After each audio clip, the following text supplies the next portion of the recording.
The year is 1384, and the war in the Iberian Peninsula goes on. Castile invades Portugal once again to seize the country with force. This war began years prior and ended awfully wrong for Castile.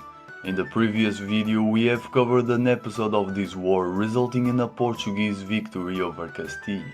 It's in the description in case if you want to check it out and keep up with the story. Let's go back to 1373, after the Siege of Faria. The Castilian host continued their march south to Lisbon in order to seize the capital, and as a consequence seize the kingdom and annex it to their own to bring closer Castile's dream of a united Christian Iberia. But King Ferdinand attempts to delay and offers terms to Castile for peace.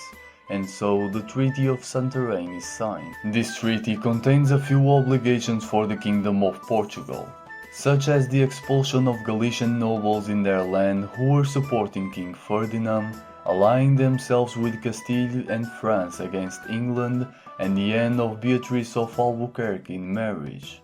This treaty was indeed signed as a way to delay Castile and regain strength when they attempted to fully annex the kingdom once again.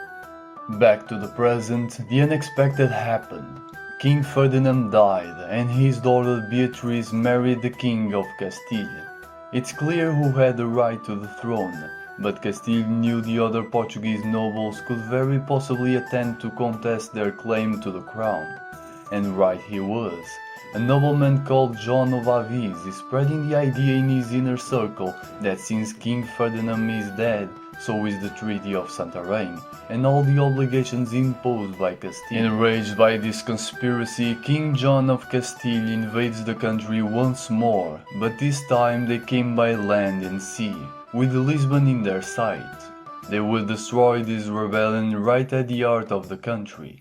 Hostility from its neighbors was not strange to the Portuguese folk, so they do what they always did in case of invasion. They set fire to the countryside, burning the crops and denying Castile any food as possible to bring attrition to their army, and it succeeded.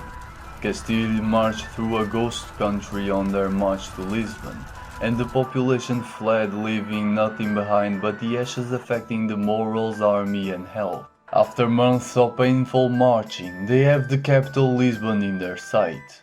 They observed that the population was brought inside the castle of São Jorge, and they had no intention to sally out for a pitched battle, so they dig in and prepare for a siege, a very long one. Castile would try to enter the castle with a few failed attempts to breach the walls, all repelled by the Portuguese soldiers and folk on the walls. Castile was losing men with each attempt, but didn't matter too much because the difference in numbers was still huge between them. It was like Castile only had lost a handful of soldiers in theory. General Nuno Alves Pereira is summoned by the king to relieve Lisbon from Castile, so he gathers a force and marches south towards Lisbon to aid the trapped Portuguese army inside the castle.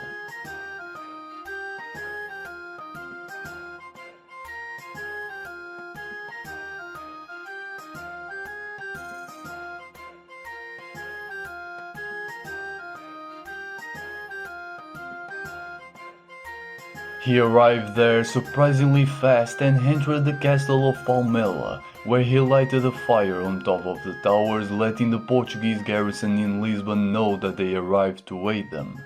Castile also noticed this and was concerned, but they still were counting on their higher numbers, as Nuno Alves Pereira brought a considerable small army in comparison to the enemy. Nuno would arrest the enemy with guerrilla warfare, killing supply wagons, denying Castile of supplies, and occasionally skirmishing with the enemy at their encampments outside Lisbon, being a complete non-stop annoying thorn in their rear.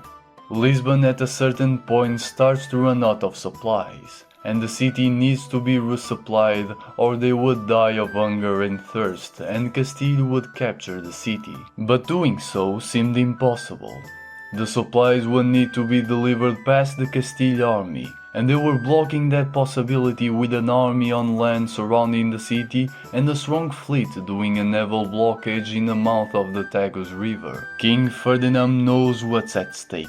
and he considers every option he has to measure what's easier and less likely to fail.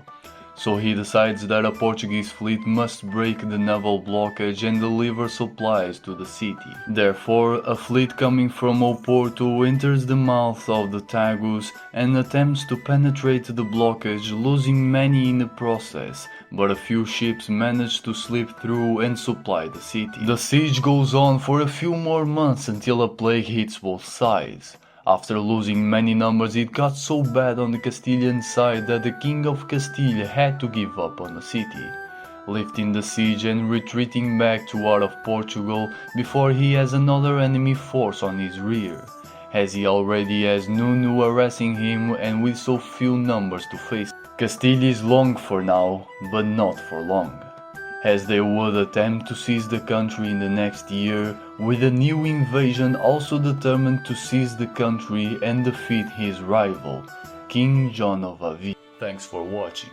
If you want to see more videos, please subscribe, leave a like and click here to watch a previous one.